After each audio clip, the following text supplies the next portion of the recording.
beberapa tempat yang akan kita survei. Lalu di tahap selanjutnya survei tempat. Di sini mulai mendatangi para pedagang kaki lima. Terus di tahap penyusunan eh, kita akan apa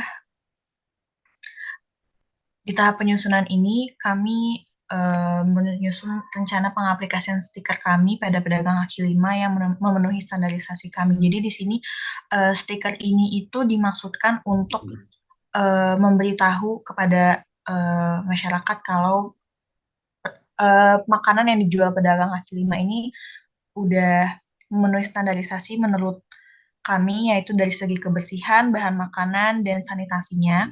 Terus ada tahap pengaplikasiannya, di sini sudah diterapkan kampanye tersebut, dan terakhir evaluasi dan mentoring, yaitu di sini kita mengevaluasi dari hasil kerja kami, apa yang kurang dan apa hambatannya, dan apa yang perlu ditingkatkan lagi.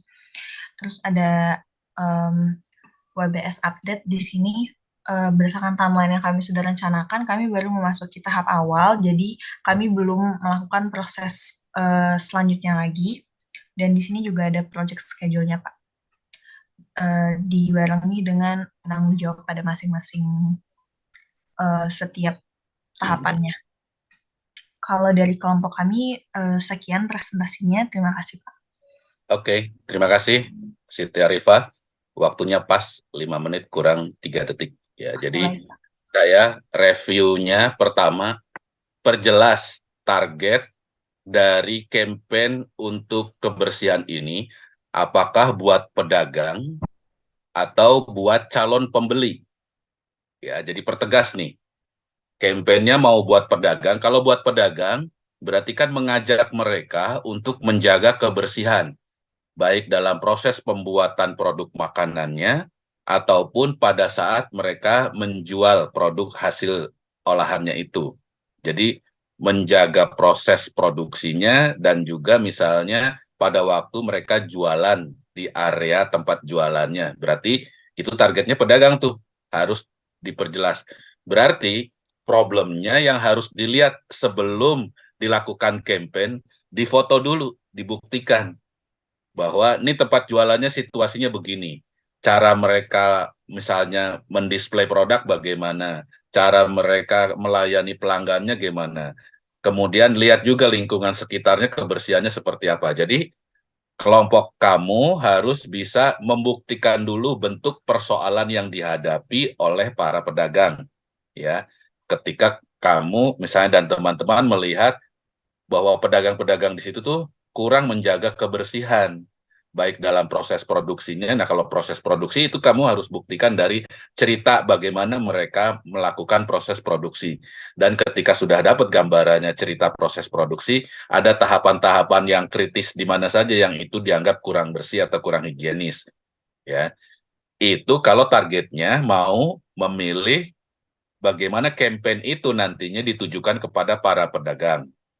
Tapi kalau kemudian targetnya adalah para pembeli atau calon pembeli, bahwa campaign ini buat mereka untuk bisa diyakinkan bahwa para pedagang ini sudah menjaga kebersihan, sudah misalnya melakukan proses produksi yang higienis sesuai dengan standar yang baku dalam mengolah makanan, maka kamu harus melihat persoalannya itu ada di calon pembeli.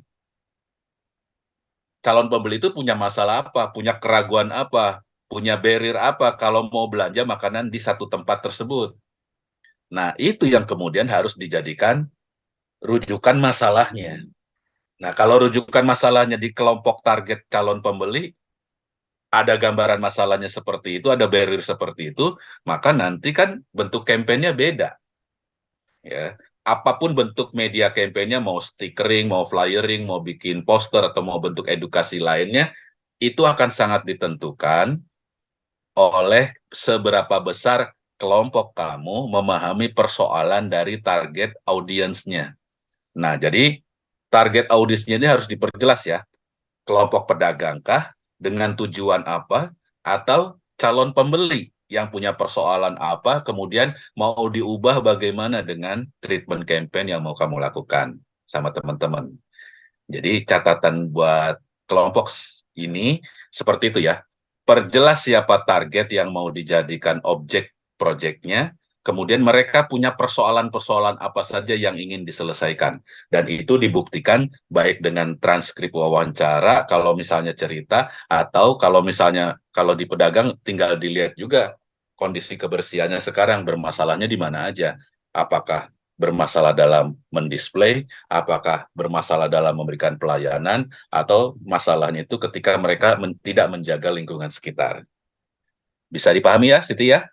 Oh iya Pak, baik Pak. Jadi Oke, lebih catatan itu diper. tolong dipertegas. Jadi nanti Oke. untuk tahapan berikutnya, kelompok kamu sudah dengan ketegasan menentukan target audiens dari proyek ini.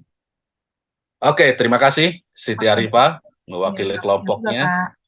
Kita akan lanjut ke kelompoknya eh,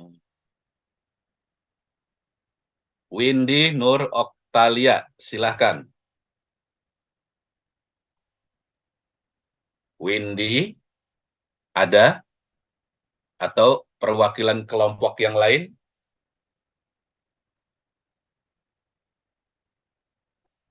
Tidak ada? Oke, kita WO ya.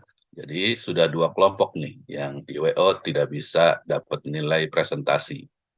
Walaupun dapat nilai tugasnya, tapi nilai presentasinya tidak dapat ya. Kelompok berikutnya, Aulia Rahmani Hanifa. Silahkan. Aulia, ada? Anggota kelompoknya juga nggak ada? Ada Oke, Pak. oh ada. Silakan. Eh, Waktunya saya berikan 5 menit. Pak, maaf sebelumnya nggak bisa share screen soalnya device-nya lagi tidak mendukung. Nggak apa-apa, yang penting kamu presentasikan saja apa yang sudah dibuat oleh kamu dan kelompok. Silakan. Oke, Pak. Sebentar, saya lagi buka dulu. Nama project kita tuh Jatinangor Prime. Project leadernya ada Edla Nabila Eliora. Kita ngambilnya media for campaign tentang kriminal. Target objeknya masyarakat Jatinangor dan sekitarnya. Gambaran dari proyek ini tuh eh, melakukan campaign kepada masyarakat tentang kejahatan yang seringkali terjadi di lingkungan masyarakat sekitar, terutama di daerah Jatinangor. Kampanye ini berupa stiker atau poster yang nantinya kita bagikan kepada masyarakat, bisa melalui menempelkan stiker di tempat jualan, mading di setiap fakultas, dan berbagai brosur kepada mahasiswa yang berkuliah di Jatinangor. Tujuan dari proyek ini untuk menghimbau para masyarakat, terutama masyarakat pendatang, yang merantau ke daerah Jatinangor untuk selalu tetap berwaspada. Karena menurut pemberitaan yang ada di sosial media, masyarakat Jatinangor seringkali di daerah ini terjadi kejahatan seperti curian motor, seksualitas, dan lain-lain. Ruang lingkup proyek ini melibatkan masyarakat sekitar Jatinangor, terutama para pedagang dan mahasiswa. Uh, Analisis dan observasi lingkungannya, kriminalitas merupakan ancaman yang serius bagi lingkungan tempat tinggal. Kejahatan seperti pencurian, perampokan, pembunuhan, dan pemerkosaan dapat terjadi di mana saja, bahkan di lingkungan yang sebelumnya dianggap aman dan damai. Nanti desain kontennya berupa stiker dan brosur. Segitu aja, Pak.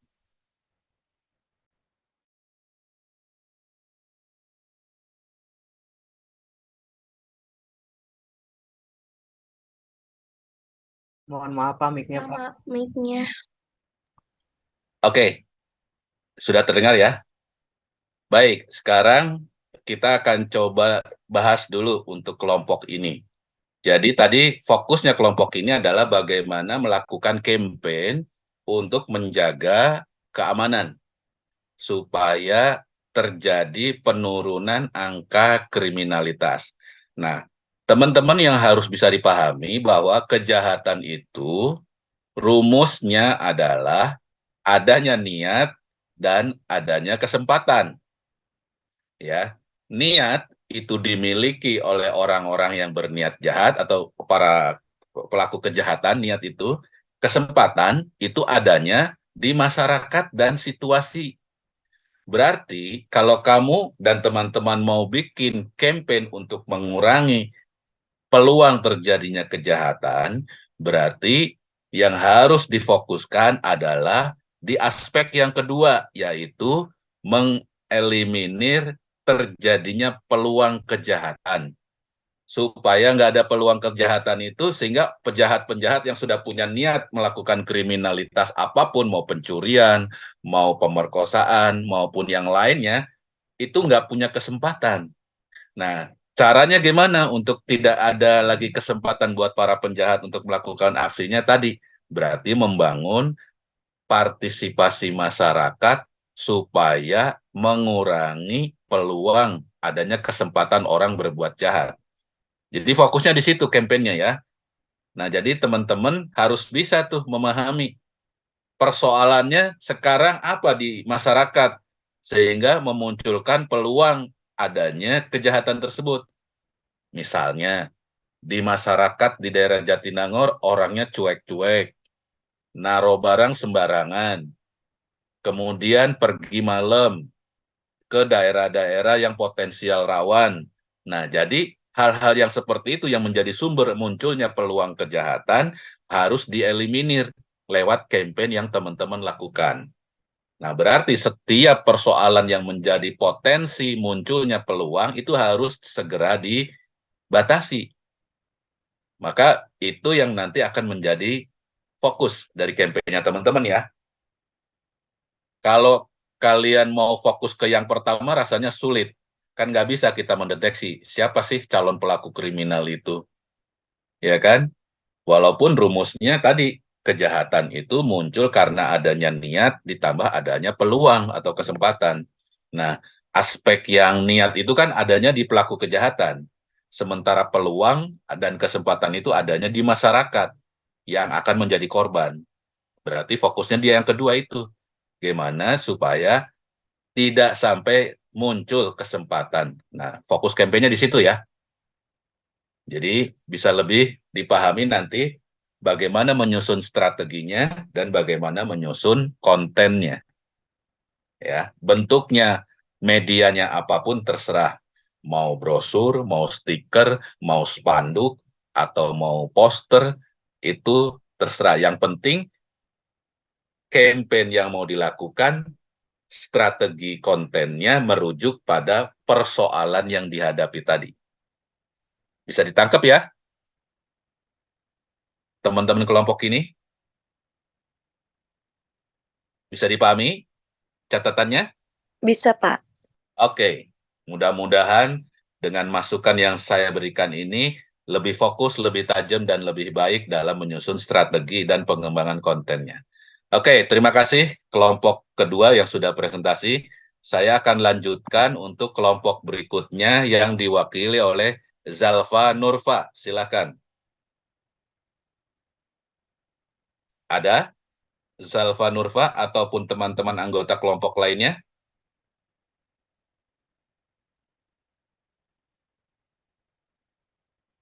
Ada? Nggak ada? Oke, kita WO untuk kelompok Zalfa Nurfa. Kelompok berikutnya silahkan Feby Denas. Ada? Kelompok Feby?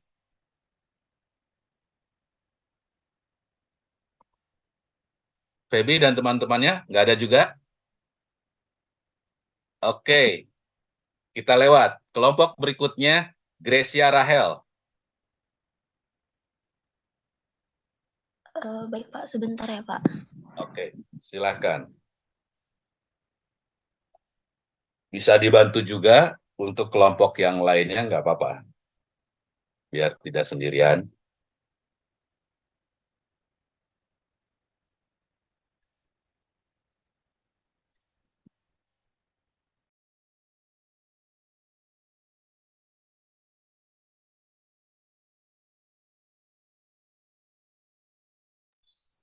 Sebelumnya maaf Pak, karena nggak bisa share screen. Saya presentasinya tanpa share screen nggak apa-apa ya Pak? Boleh, tapi ada nggak anggota kelompok lainnya yang bisa bantu? Eh, Kalau nggak ada, nggak apa-apa, seperti kelompok tadi. Silakan, Gracia. Baik, Pak. Di sini kelompok kami yang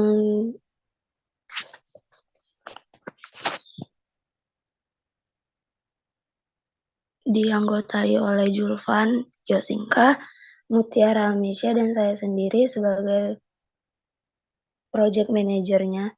Di sini kami mengangkat sebuah isu, yakni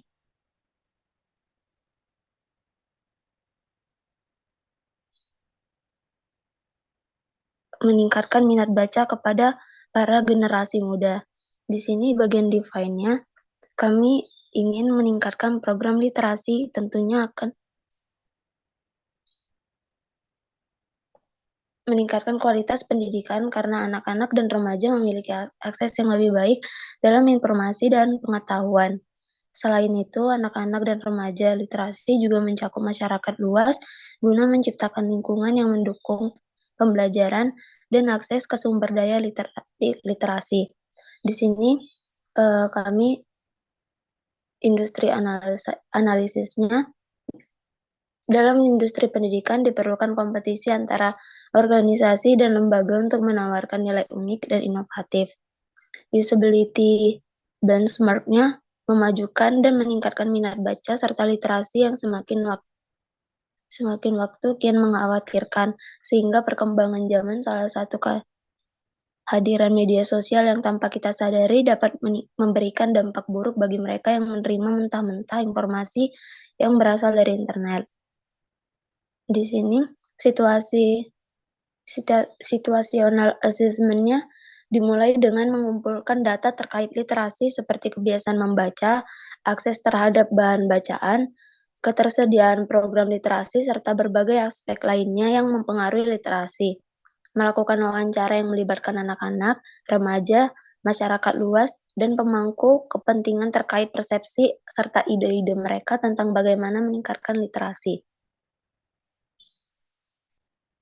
Di sini kami memulainya dari hari Rabu tanggal 17 Mei dan berakhir nanti tanggal 14 Juni. Dengan proyek sponsornya Hima Ilmu Perpustakaan dan Sains Informasi serta Perpustakaan Batu Api. Di sini bisnis need-nya observasi. Kami mengatasi masalah ini dengan manajemen media for social change. Di sini plan-nya itu pada minggu pertama kami akan mengadakan observasi dan search data. Lalu di minggu kedua nanti kami akan melakukan uji kelayakan proyek media. Lalu di minggu ketiga kami akan turun ke lapangan dan minggu keempat kami akan melakukan evaluasi. Demikian, Pak. Oke, terima kasih, Gracia. Jatah presentasinya masih ada 1,5 menit lagi, tapi sudah selesai ya, nggak apa-apa. Catatan untuk kelompok Gracia dan teman-teman, ini adalah kelompok yang mencoba menerapkan media management for social change.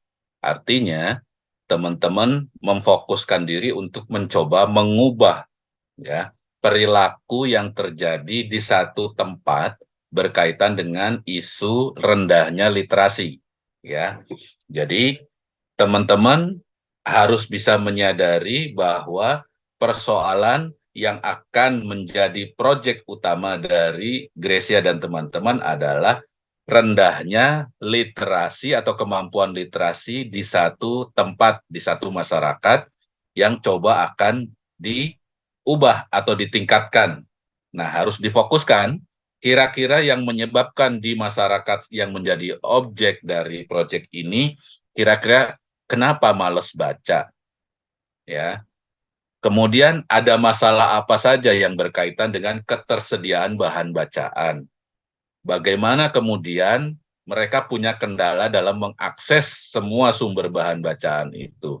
Dan yang lebih penting lagi nantinya teman-teman tahu apa yang menjadi penyebab latar belakang rendahnya kemampuan literasi di daerah tersebut. Jadi berdasarkan pemahaman yang dimiliki, teman-teman harus bisa menemukan sumber masalahnya apa, maka kemudian strategi kelompok Gracia bagaimana caranya mengubah kebiasaan yang tadinya masih rendah literasi menjadi lebih meningkat. Jadi fokusnya di situ. Nah, satu hal yang menarik dari kelompok ini, teman-teman sudah dapetin sponsor. Ya, walaupun sponsor ini bukan perusahaan, tapi teman-teman dapat tenaga tambahan untuk melakukan proyeknya ya dari Hima Ilpus. Ya, jadi paling tidak teman-teman nanti bisa diringankan tuh beban pekerjaan di lapangannya untuk melakukan satu media management for social change. Oke, terima kasih Gracia untuk presentasinya. Kita lanjut di kelompok berikutnya. Kelompok Raihan Ramdhani. Ada? Raihan Ramdhani dan teman-teman kelompoknya, ada perwakilannya?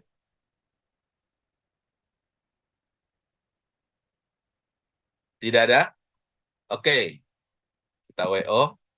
Berikutnya, kelompok Dewi Wahyuningsih. Apakah ada, Dewi? Ada, Pak. Oke, silakan. Bapak, tapi maaf, saya nggak bisa share screen. Boleh. Ada anggota kelompok lain yang bisa bantu? Sebentar, Pak. Biar teman-teman yang lain juga bisa dapat gambaran. Tapi kalau nggak ada, nggak apa-apa.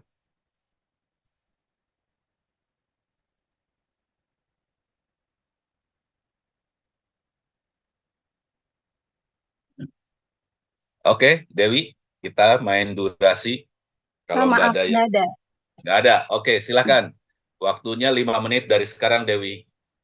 Baik, jadi dari kelompok kami akan mengusung tema menaikkan reputasi perusahaan, Pak. Ya. Karena yang pertama kami lihat permasalahannya adalah salah satu perusahaan dari brand Tupperware yang dulu sangat diminati oleh para ibu-ibu rumah tangga. Ya. Namun saat ini mengalami penurunan yang sangat drastis karena banyaknya persaingan dari pihak-pihak lain serta dari materialnya sendiri. Di sini kompetitif analisisnya itu Tupperware Brand Corporation versus Lock and Lock. Untuk industri analisisnya yaitu pertumbuhan industri, posisi pesaing utama, produk dan inovasi, citra merek, dan loyalitas pelanggan. Untuk usability benchmark-nya itu pengguna melibatkan evaluasi pengalaman pengguna dengan produk dan layanan Tupperware Brands.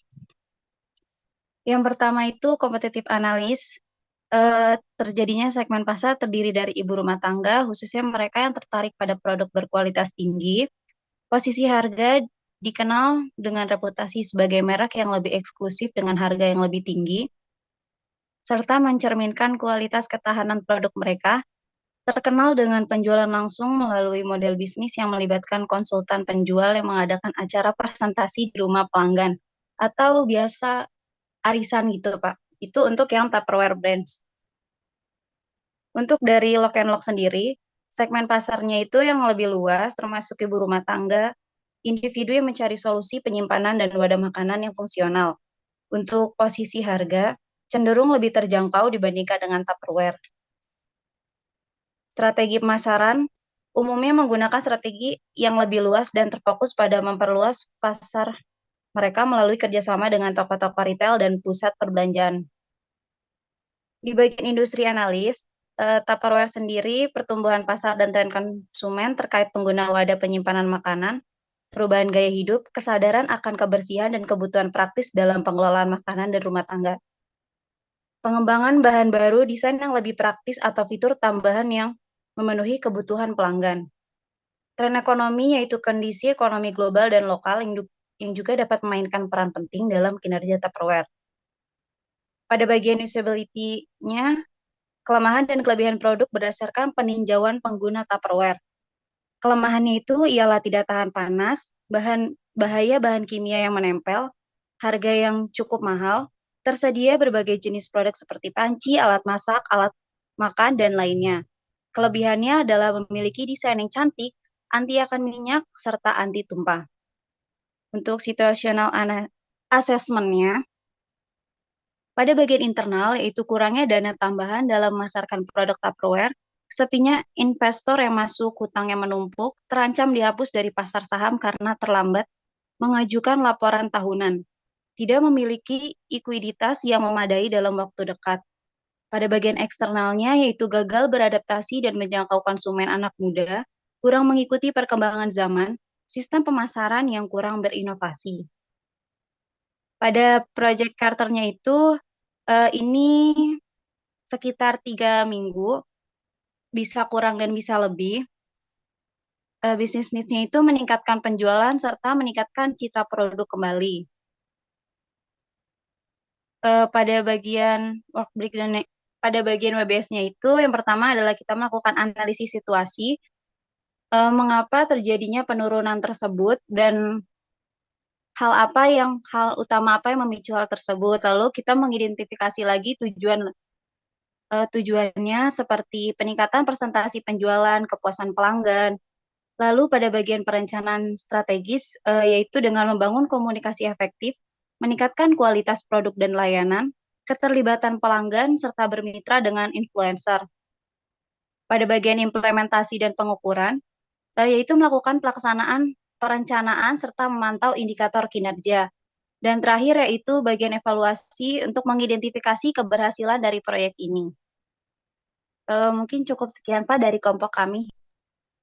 Baik, terima kasih Dewi. Waktunya pas 5 menit kurang 10 detik. Jadi saran saya untuk kelompok Dewi, karena mencoba untuk menyelesaikan masalah yang dialami oleh Tupperware sebagai sebuah produk bisnis. Jadi ini pilihannya media management for campaign, kebetulan pilihannya adalah business campaign ya. Kalau di kelompok-kelompok sebelumnya kan campaignnya lebih ke sosial, tentang menjaga kebersihan, tentang menjaga keamanan supaya tidak terjadi peningkatan kejahatan.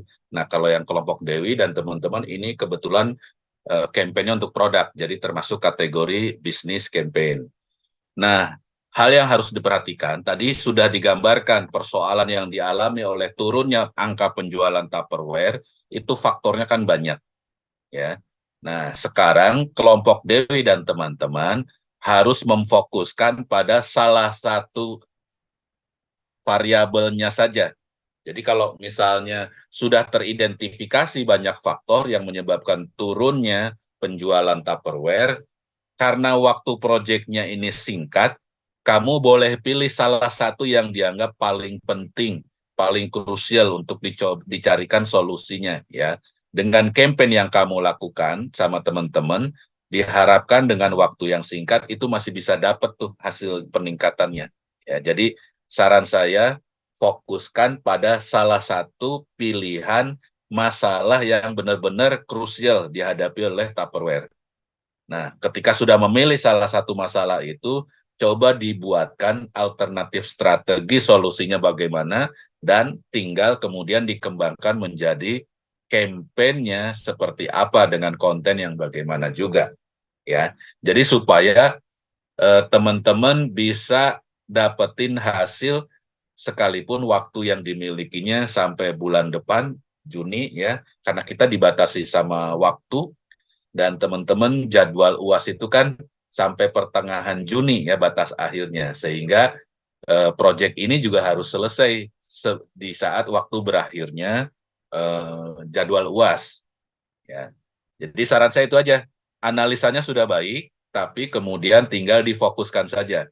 Kalian pilih fokus masalah yang mana yang dihadapi oleh Tupperware yang menjadi penyebab turunnya penjualan mereka saat ini. Dan dari pemilihan salah satu fokus masalah itu, coba come up dengan solusi yang ditawarkan. Strateginya bagaimana, baru kemudian diturunkan menjadi kampanyenya bagaimana. Bisa ditangkap ya, Dewi? Bisa, Pak. Terima kasih banyak. Oke, baik. Kita lanjut untuk kelompok berikutnya. Muhammad Iqmal. Hadir, Pak. Oke, silakan. Eh, Iqmal atau Aisyah boleh, silakan. oke, nanti kita berlima, Bapak, itunya Boleh. diskusi presentasinya. Oh, berlima. Waktunya diatur ya. Tetap Ya. tidak berkurang jatahnya 5 menit. Silakan.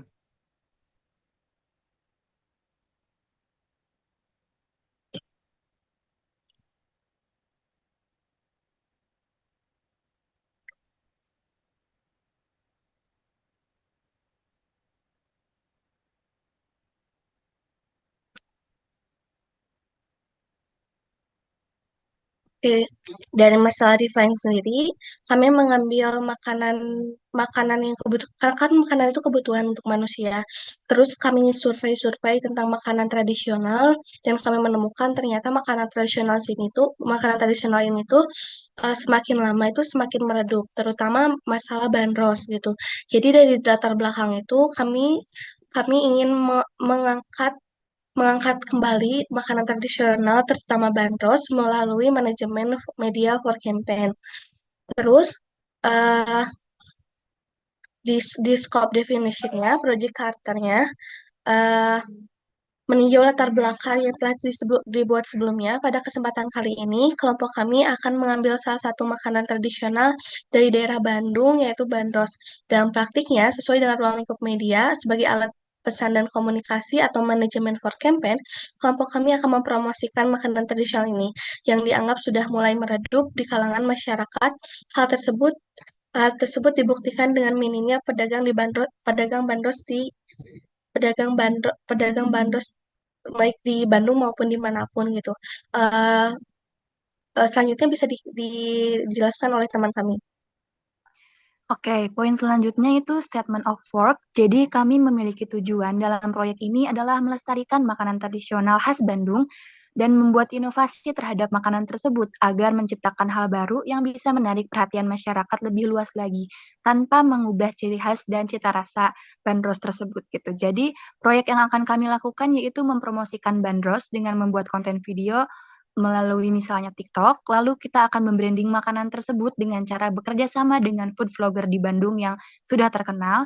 Lalu kita juga akan mengadakan kerjasama dengan penjual bandros untuk membuat inovasi baru, misalnya dengan menambahkan varian rasa atau dikemas secara unik dan mengombinasikan dengan makanan modern. Lalu pada work breakdown struktur atau WBS dan preliminary, untuk biaya awal yang diperlukan, mungkin kami akan iuran dari masing-masing anggota kelompok. Selain itu, kami sedang berusaha mencari sponsorship untuk menambah alokasi biaya. Untuk total waktu yang diperlukan sekitar 3 minggu dari minggu sekarang, yaitu di mana pada minggu pertama kami akan mematangkan konsep, pada minggu kedua kami akan eksekusi proyek yang telah kami rencanakan, lalu pada minggu terakhir kami akan melakukan monitoring dan evaluasi serta merancang laporan akhir. Selanjutnya akan dijelaskan oleh Gozi.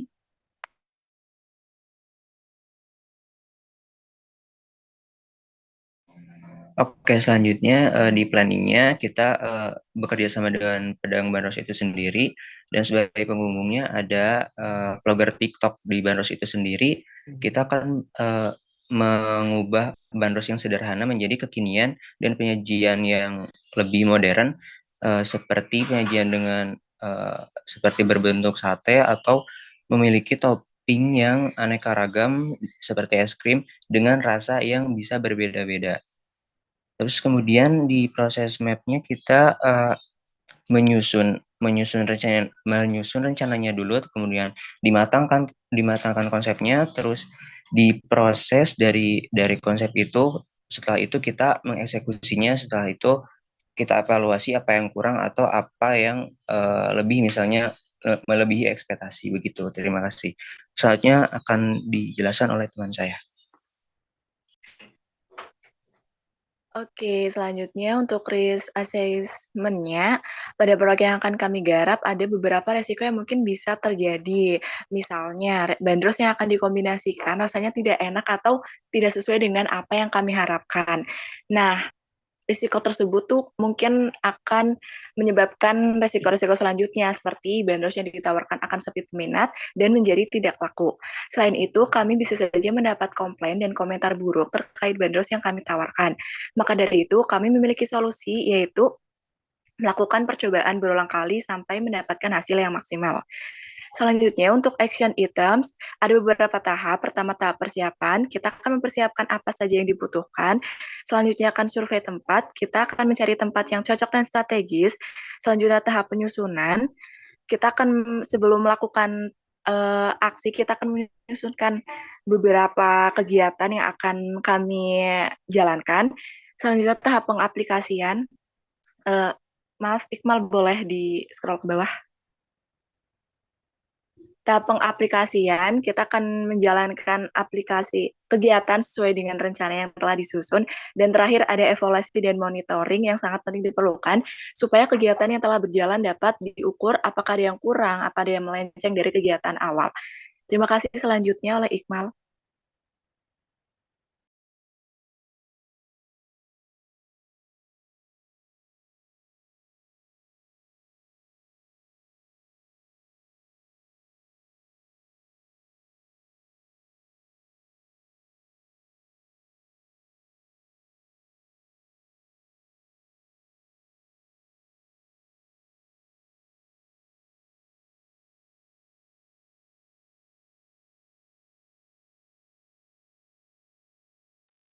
Baik, terima kasih Iqmal dan teman-teman. Kelompok Anda melebihi batas 1 menit 10 detik. Ya, ini buat catatan juga ya bahwa resiko dari presentasi secara kolektif semuanya ikutan itu akan meresikokan durasi yang akan kepake gitu ya, ketimbang kalau kemudian dipresentasikan oleh perwakilan satu orang saja. By the way, itu tidak masalah. Secara keseluruhan, saya ingin memberikan masukan buat kelompok Iqmal dan teman-teman. Pertama, kalau fokusnya adalah untuk melakukan campaign mengangkat makanan tradisional bandros ini, berarti ada 2 target yang harus diperhatikan. Pertama adalah dari sisi calon konsumennya dulu fokusnya. Ya. Jadi calon konsumennya ini kan masyarakat yang pada umumnya dianggap sudah bergeser, tidak lagi tertarik untuk mengkonsumsi bandros. Ya. Jadi mereka lebih tertarik mengkonsumsi, bisa jadi tertariknya pindah ke makanan tradisional yang lain, misalnya awug, ataupun misalnya cilok, ataupun yang lainnya. Ya, sesama makanan tradisional, itu sudah menjadi direct kompetitornya. Tetapi bisa juga bergesernya ke makanan-makanan yang modern, camilan-camilan modern yang kekinian. Itu yang namanya indirect competitor. Ya. Di sisi yang lain, aspek yang kedua bisa jadi karena memang ketidakmenarikan bandros ini karena pedagangnya kurang memberikan inovasi pengembangan produknya, sehingga begitu-begitu aja. Dan itu menjadi latar belakang tadi bahwa misalnya teman-teman juga mau menggarap bagaimana mengajak para pedagang bandros ini untuk melakukan inovasi pengembangan produk, misalnya pakai topping atau pakai yang lainnya. Jadi kelompok ini harus hati-hati nih, mau bikin kampanyenya di aspek yang pertama, bikin orang tertarik untuk mencoba atau bisa lagi mengkonsumsi bandros, atau mau ngajak pedagang untuk mau melakukan pengembangan inovasi produk bandros. Jadi itu 2 target campaign yang berbeda ya. Makanya teman-teman harus memutuskan mau pilih yang mana. Mau ngajak tukang bandrosnya untuk melakukan inovasi produk, atau mau bikin campaign buat masyarakat agar tertarik mengkonsumsi bandros. Silahkan diputuskan ya, karena nanti treatmentnya beda tuh kalau 2 segmen ini menjadi target audience dari campaign yang mau dilakukan oleh teman-teman. Walaupun dua-duanya saling berkaitan, ya bisa jadi masyarakat atau konsumen itu tidak tertarik karena alasannya bandrosnya begitu-begitu aja, jadi nggak ada variasinya, nggak menarik lagi, bisa jadi para pedagang udah males jualan bandros karena nggak ada pembelinya. Itu seperti ayam dan telur, mana duluan yang mau diselesaikan. Berarti keputusan kelompok Anda, silahkan tentukan dulu, mau fokus yang mana dulu yang mau diselesaikan. Mau ayamnya dulu atau telurnya dulu. Tapi kalau mau ngegarap dua-duanya, berarti resikonya ruang lingkup kampanyenya yang harus disebutkan. Ruang lingkupnya berarti teman-teman memilih dua target masalah itu tadi, di dua segmen target audience yang berbeda. Silakan diputuskan ya. Nah, terima kasih buat kelompok Iqmal. Kita lanjut ke kelompok berikutnya.